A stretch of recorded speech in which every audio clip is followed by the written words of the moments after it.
Dream, if you will, this picture. Late autumn, early winter 1470.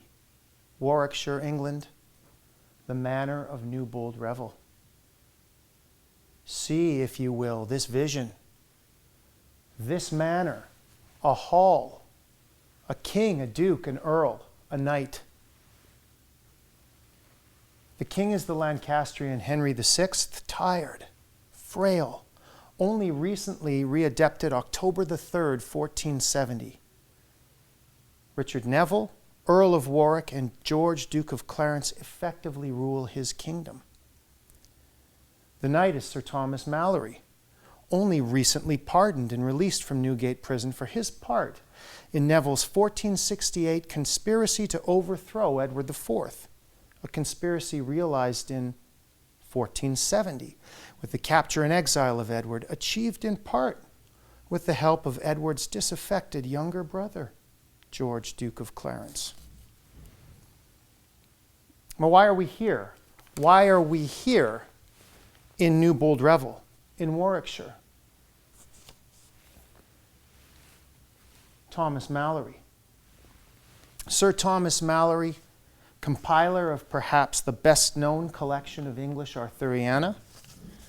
Thomas Malory, knight prisoner. Sir Thomas Malory of Newbold Revel, to whom God hath sent good deliverance and recovery. Thomas Malory, knighted in 1441, a professional soldier in the service of Henry de Beauchamp, Duke of Warwick. Thomas Malory, knight of the Shire of Warwickshire, member of Parliament, thief, thug, brigand, kidnapper, rapist.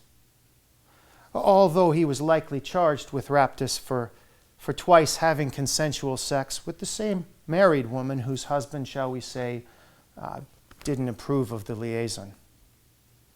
Malory's law-breaking and subsequent charges were likely politically motivated. Not surprisingly, given his military and governmental career and geography, Malory was a supporter of the Beauchamp family. And there's evidence that Humphrey Stafford, Duke of Buckingham and jealous rival of the Beauchamps, was Malory's longtime enemy. Although Edward IV pardoned him in 1461, by 1468, Sir Thomas Malory was firmly on the side of the Lancastrians, a political switch perhaps reflected in the very text we'll hear in a moment. So dig, if you will, this context. Newbold Revel, Malory's ancestral home itself in the heart of a territory of his benefactor. A performance of the recently completed Mort d'Arthur, written during Malory's imprisonment. A gift to the recently returned Henry and his Warwickshire ally, Richard Neville, and a thanks, perhaps, for Malory's recent freedom. Such encomia were not unheard of. Poets and literary types regularly made gifts of their works to grandees. Oral recitation of prose, though not as common as poetic recitals, was nevertheless not unheard of, especially in an age of limited literacy, even among the upper classes. Prose sermons survive, and we know that certain religious institutions maintained a tradition of formal reading aloud for edification and sometimes even entertainment. We don't know if Malory's works were ever performed, but given the personal histories of our knight, king, earl, and duke, and given the socio-political context of Warwickshire and the Wars of the Roses, and given the events of 1470, such a performance is both possible and indeed plausible. And so, Dominus Thomas Malory, valens miles, Jésus aide-les pour votre bon merci. The stage is yours.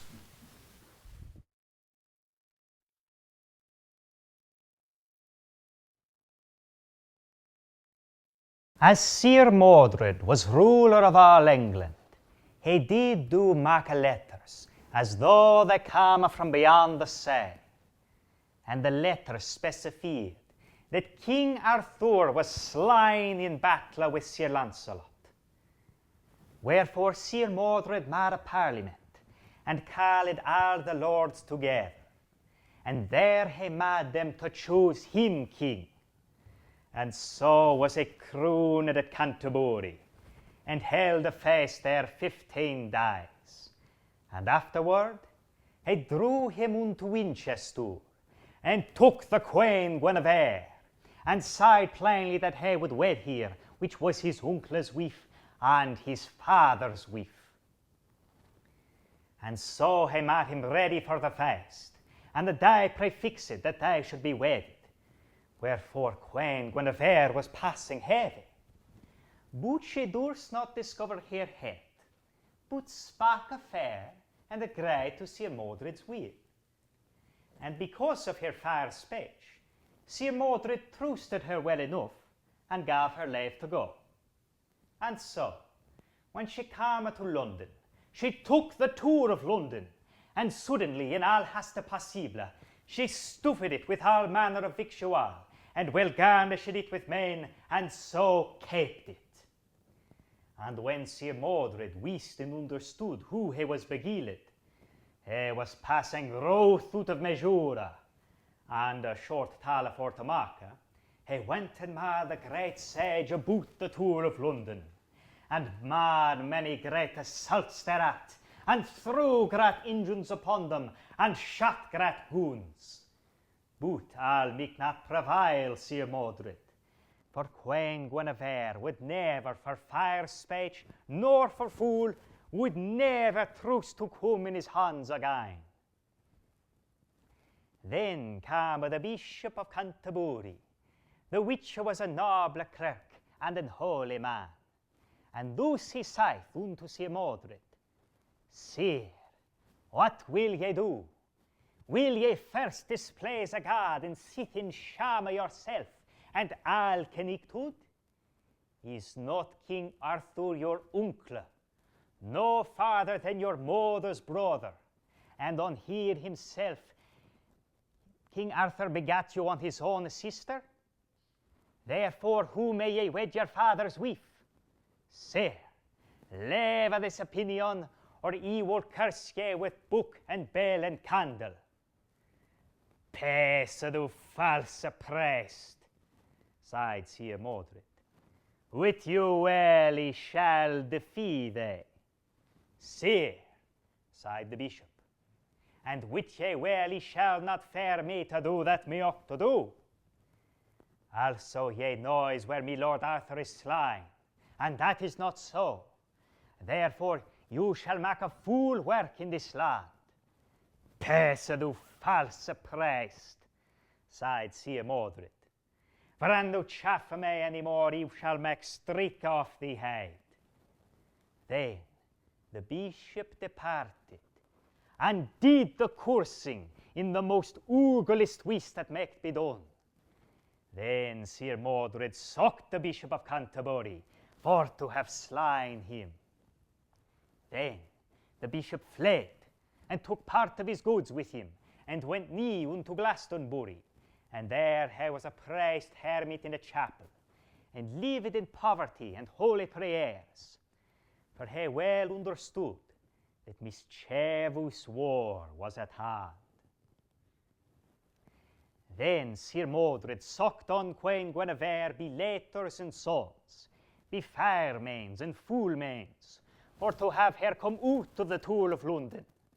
But all this availed not, for she answered him shortly, openly, and privily, that she should liefer slay herself than to be married with him.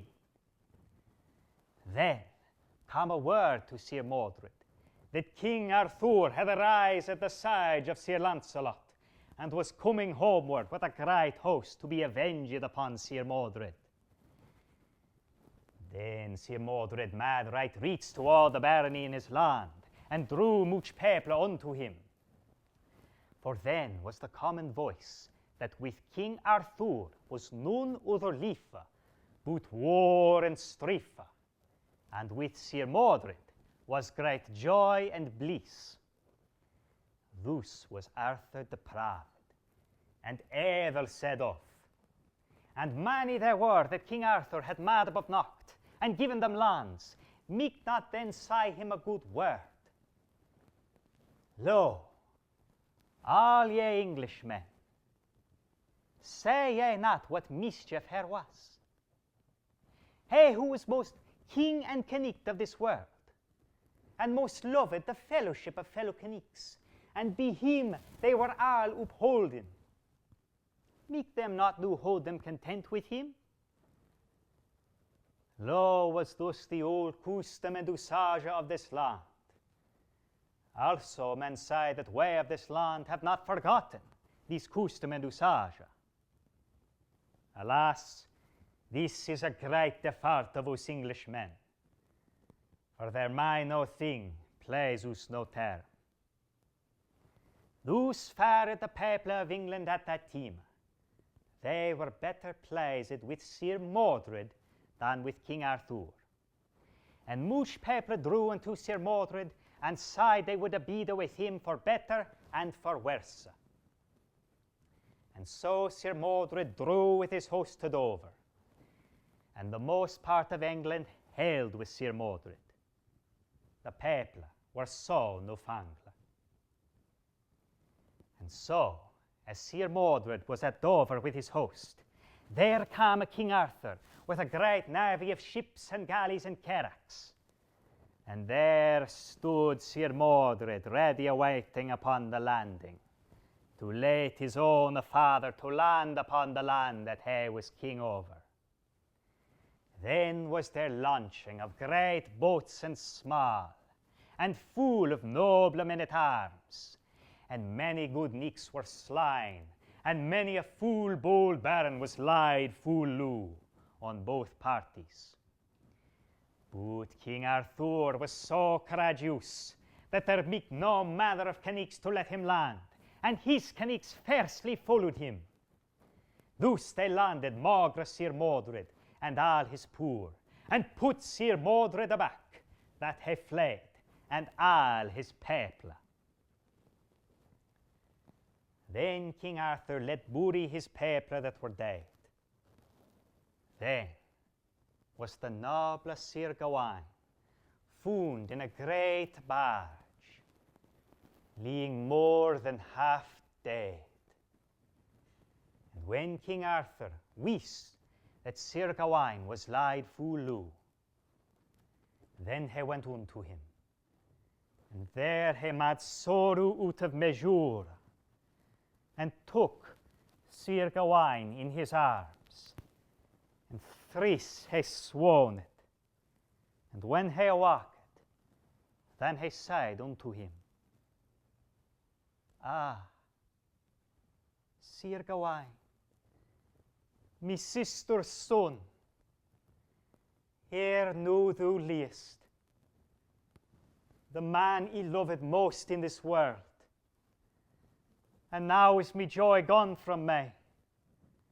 For now, me nephew, Sir Gawain, he will discover me unto your person. In Sir Lancelot and I, he found most of me joy and me affiance. And now have he lost me joy of you both, wherefore all mean earthly joy is gone from me. Min uncle, King Arthur, sighed Sir Gawain, wit you well ye have come to me death day, and all is through mine own hastiness and wilfulness, for I am smitten upon the same wound that Sir Lancelot gave me, on the which he fell well he must die. And if Sir Lancelot had been with you as he was, this unhappy war had never begun. And of all this am I causer, that Sir Lancelot and his blood, through their prowess, held all your conquered enemies in subjection and danger. And now ye shall miss Sir Lancelot. But alas, he would not accord with him. Therefore I pray you, fair uncle, that he may have paper, pen, and ink, that he may read to Sir Lancelot a saddler with mine own hands. And so when paper and ink was brought, Sir Gawain was set up wakely by King Arthur, for he was shriven a little too fore. Then he wrote thus, as the French books maketh mention. Unto Sir Lancelot, floor of all the noble knights that ever he heard of or saw by me days, I, Sir Gawain, King Lot's son of Orkney, sister's son unto the noble King Arthur, send the greeting.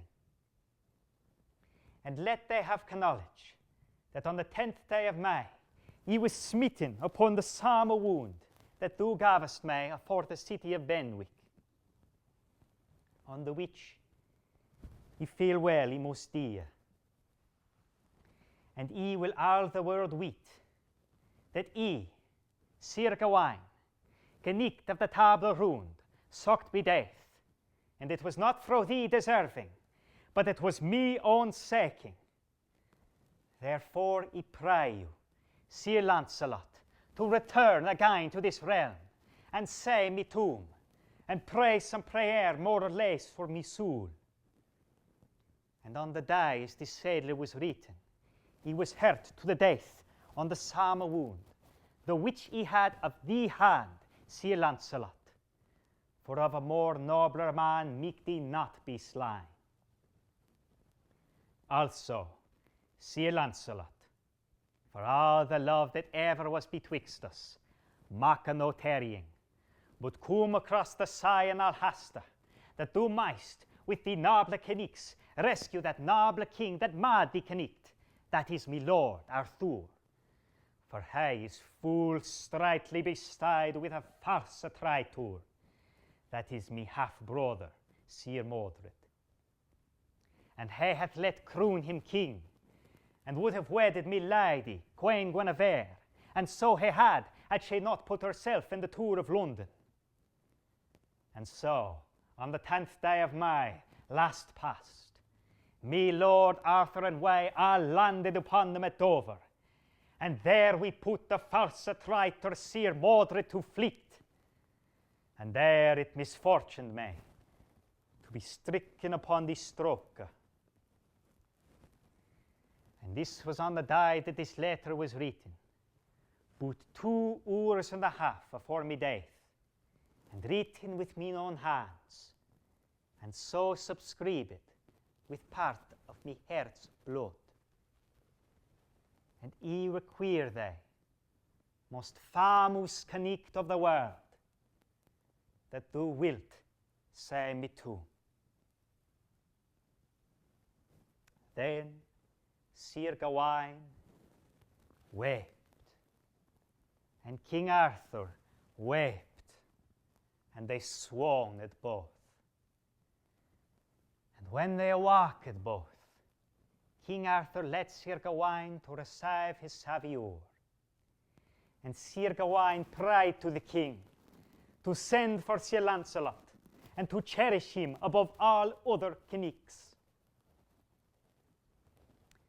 And so at the hour of noon, Sir Gawain yielded up his spirit, and King Arthur interred him within a chapel in Dover Castle. And there yet all men may say his school, and the same wound that Sir Lancelot gave him in battle.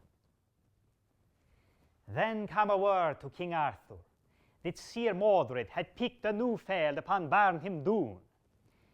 And upon the morn, King Arthur rode unto Sir Modred, and there was a great battle betwixt them, and much people was slain on both parties.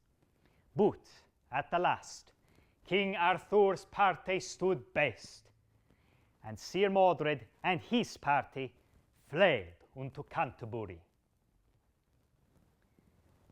Then King Arthur let search all the tombs for his knights that were slain, and so interred them, and so salved with soft salves that so were wounded. Then much people drew unto King Arthur, and they said that Sir Modred warded upon King Arthur with wrong. Then King Arthur drew with his host down by the sea, westward towards Salisbury. And there was a day assigned betwixt King Arthur and Sir Modred, that they should meet on a dune beside Salisbury, and not far from the sea. And this day was assigned on a Monday, after Trinity Sunday, whereof King Arthur was passing glad that he might be avenged upon Sir Modred. Then Sir Modred raised much people about London, for they of Kent, Sussex, and Surrey, and Essex, and of Suffolk, and of Norfolk, held the most part with Sir Modred, and many a full noble knight drew unto Sir Modred, and unto the king.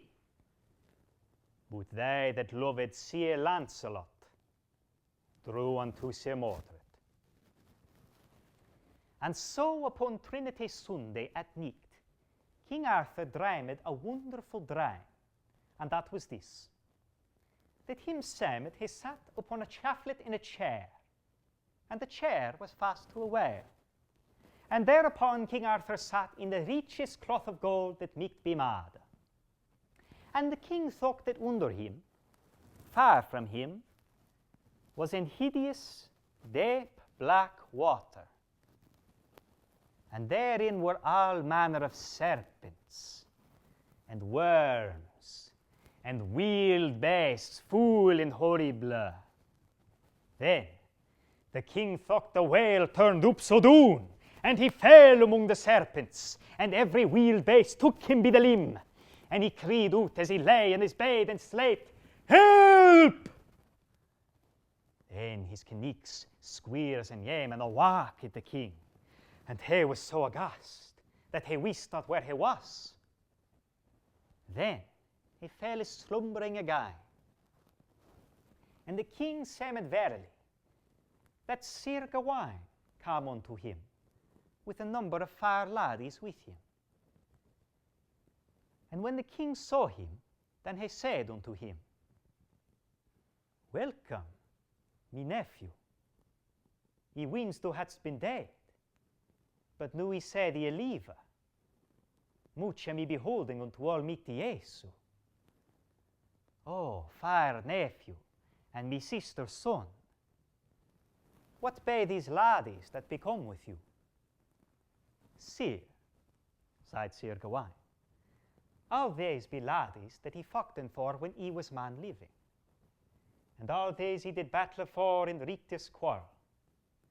And God hath given them that grace at their great prayer, that they should bring me hither unto you. Thus much hath God granted me leave to give ye warning of your death. For an ye fit as to mourn with Sir Modred, as ye both have seen it, doubt ye not ye must be slain, and the most part of your people on both parties. And for the great grace and goodness that Almighty Jesu hath unto you, and for pity of you, and many other good men shall there be slain, God hath sent me of his special grace, that in no wise ye do battle as to morn, but that ye take a treaty for a month day with Sir Modred, and proffer you largely, so as to morn be put in a delay. For within a month shall come Sir Lancelot, and all his noble knights, and rescue you worshipfully, and slay Sir Modred, and all that ever will stand with him." Then Sir Gawain and all the ladies vanished. Then the king called upon his knights, squires, and yeomen, and charged them weekly to fetch his noble lords and wise bishops unto him. And when they were come, King Arthur told them of his vision, what Sir Gawain had warned him in his dream, that an he fit as to morn he should be slain. Then the king commanded Sir Lucan the Butler, and his brother, Sir Bedivere, and charged them in any wise, and they meet, take a treaty with Sir Modred for a month day, and spare a noct, proffer him goods and lands as much as ye think best. And so they went unto Sir Modred, wherein he had a grim host of 100,000 men. And there they entreated Sir Modred long time. And at the last, Sir Modred was agreed for to have Cornwall and Kent be the dies of King Arthur, after all of England, after the dies of King Arthur. Then were they condescended that King Arthur and Sir Modred should mate betwixt both their hosts, and that ever each of them should bring 14 persons. And they brought this unto King Arthur. And the king said, I am glad of this. And he went into the field. And when Arthur should depart, then he warned his host, that an they say any sword drawn, look ye fiercely, and slay that traitor Sir Modred, for he will in no wise trust him. In like wise, Sir Modred warned his host, that an ye say any sword drawn, look ye come on fiercely, and slay any that should stand before you. For he will in no wise trust in this treaty.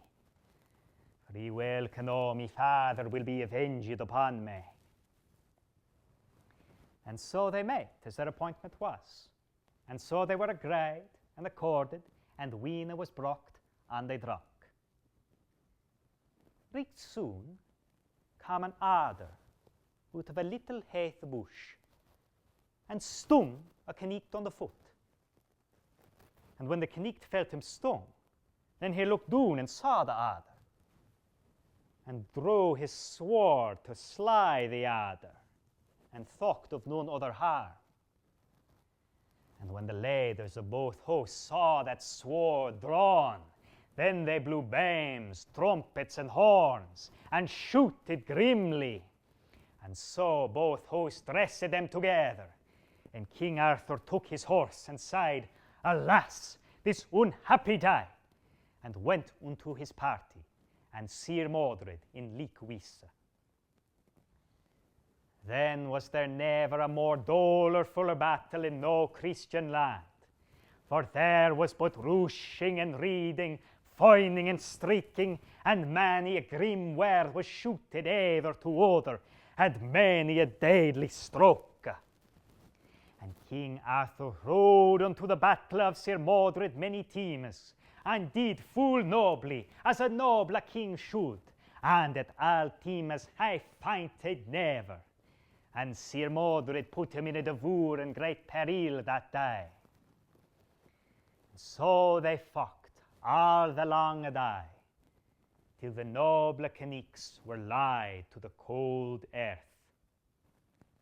And ever they fought, till it was near night, and by that time there was 100,000 dead upon the dune. Then was King Arthur wood wroth out of measure, when he saw his people so slain from him. Then the king looked about him.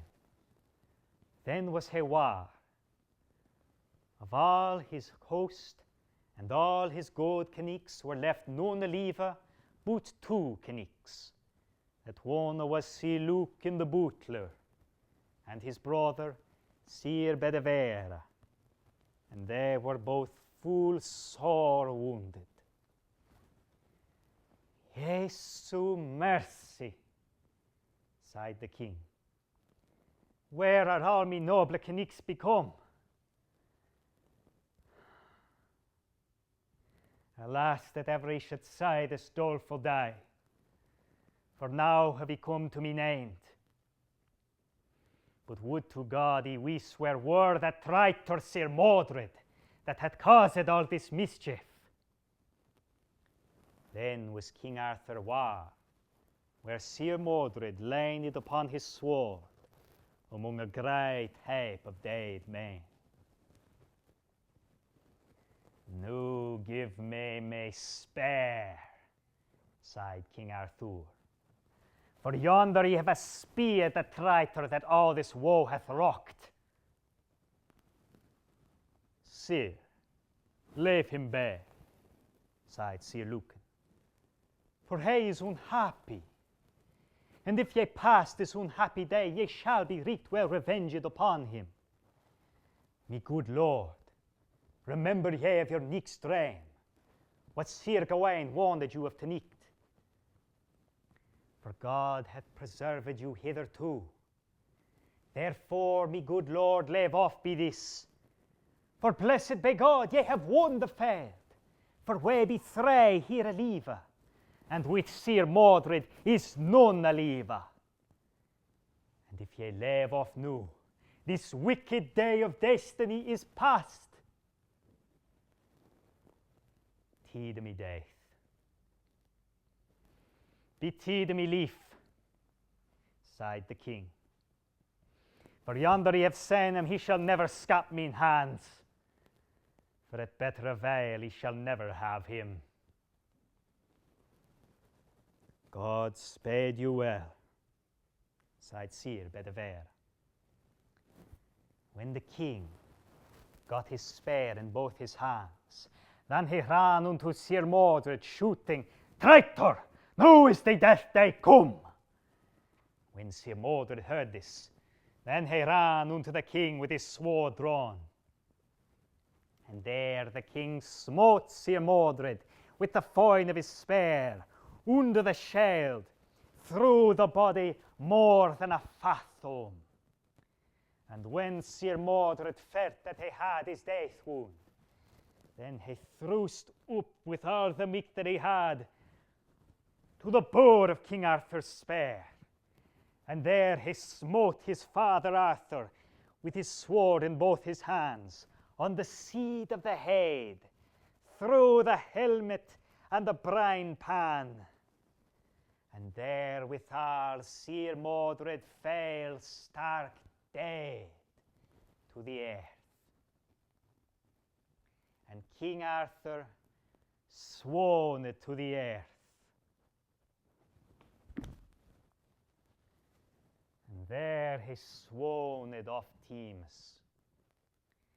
And then Sir Lucan the butler and Sir Bedivere heaved him up off Thames, and so wakely led him betwixt them to a little chapel by the sea-side.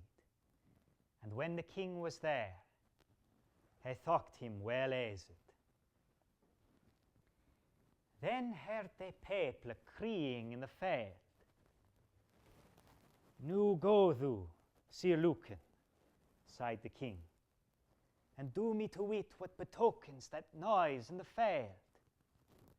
So Sir Lucan departed, and as he yede,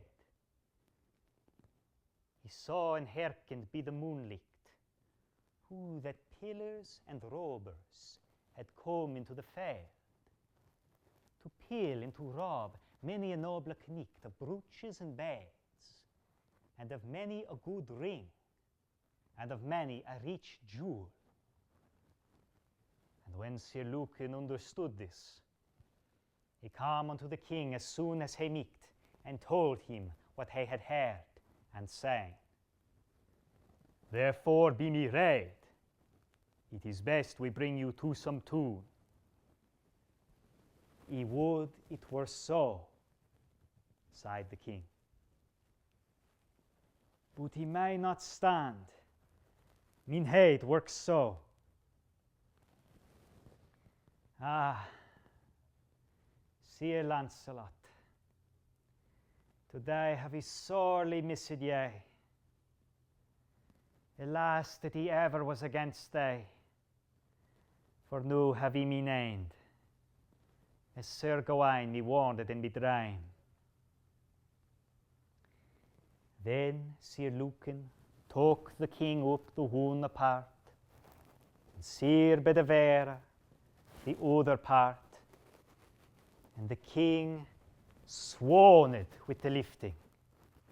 Then Sir Lucan fell in a swoon with the lift, and the part of his goods fell out of his body. And therewithal the noble knight's heart brast. And when the king awoke, then he beheld Sir Lucan, who he lay foaming at the mouth, and a part of his goods lay at his feet. Alas, this is a full heavy sight, to see this noble Duke so dear for me sake. For he would have holpen me, that had of need more help than he. Alas, he would not compline him. His heart was so set to help me. Nu Jesu have mercy on his soul. Then Sir Bedivere wept for the death of his brother. Live this morning and weeping, sighed the king. For wit the well he might yet live myself. The death of Sir Lucan will grave me evermore. But nu me time hath fast. Therefore, sighed the king unto Sir Bedivere, take Excalibur, my good sword, and go with it to yonder water side. And when thou comest, I charge ye, throw the sword into the water, and come and tell me what thou there sayest. My lord, sighed Sir Bedivere, the commandment be done, and lately bring you word again. So Sir Bedivere departed. And be the way, he beheld that noble sword, who that the pommel and the haft were precious stones. Then he said unto himself, if he throw away this noble sword, thereof never shall come good, but harm and loss. And so he hid Excalibur under a tree, and came unto the king, and told him he had been to the water, and thrown the sword in the water. What saw thou there? Sighed the king. See, he saw nothing but winds and waves. That is untruly said of thee, sighed the king. But nu I charge thee go lightly again, as thou art to my lief and dare, spare not, but throw it in. So Sir Bedivere departed, and came unto the sword.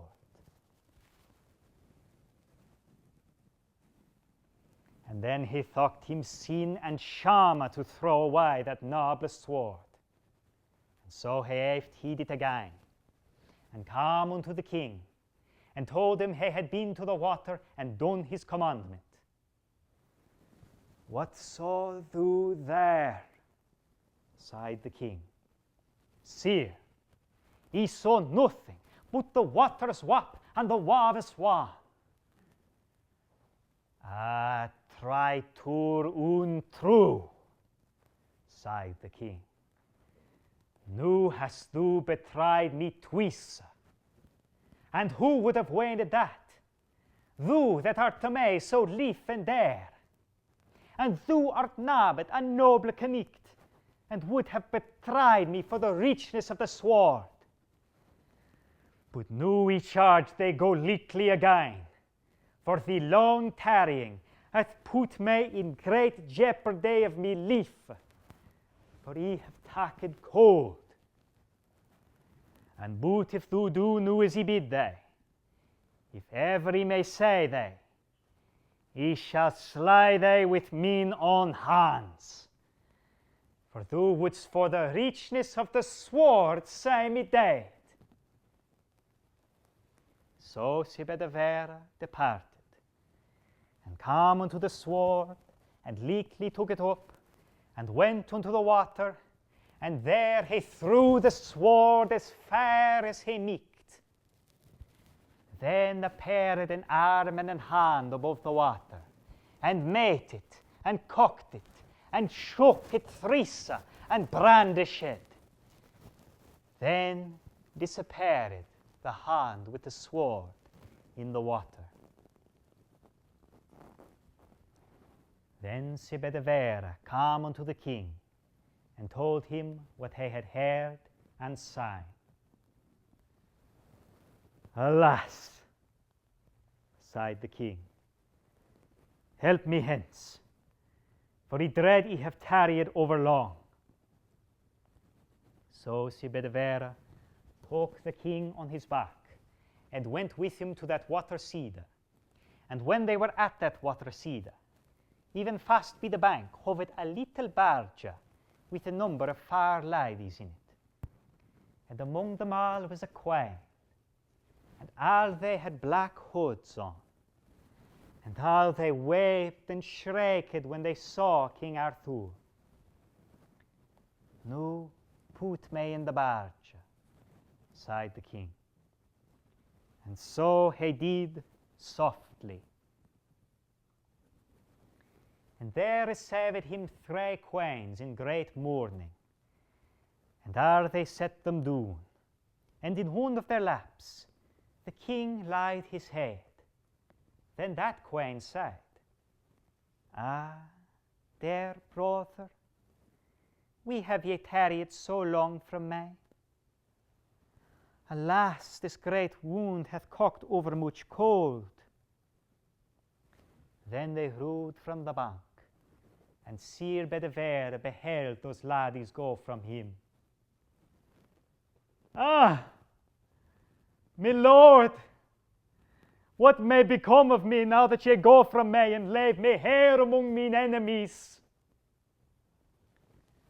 "Comfort thyself," sighed the king, "and do as well as thou mayst, for in me is no trust for to trust in. For I will into the valley of Avalon to heal me of me grievous wound. And if thou never hear more of me, pray for me soul." But ever the ladies wept and shrieked that it was pity to hear.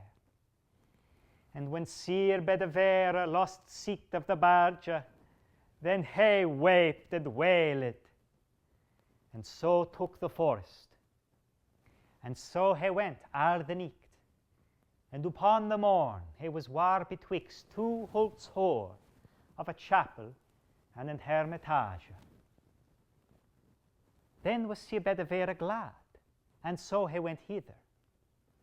And when he was in the chapel, he saw where lay a little hermit grovelling on all fours. Fast by, a tomb was now graven. And when the hermit beheld Sir Bedivere, then he knew him, for he was little to fore Bishop of Canterbury, that Sir Mordred flamed. "Sir," sighed Sir Bedivere, "what man is there interred that ye prize so fast for?" "Fair son," sighed the bishop, "I wot not verily, but bedime. But this night at midnight come a number of fair ladies, and they brought hither a dead corpse, and prayed me to bury him. And there they offered me 100 talents, and they gave me 100 besants." "Alas," sighed Sir Bedivere, "that was my Lord Arthur that lies buried in this chapel." Then Sir Bedivere swooned, and when he awaked, he prayed the hermit that he might abide with him still there, in fasting and prayers. "For from hence will he never go," sighed Sir Bedivere. "Be me will, but here are all the days of me life to pray for me Lord Arthur."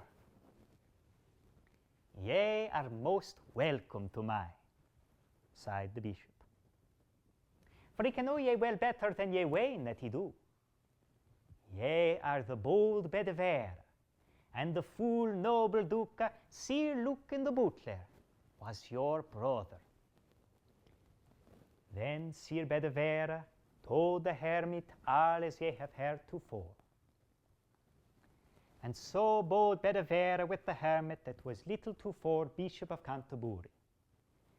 And Sir Bedivere put upon him poor clothes, and served the hermit full luly, and fasting and prayers.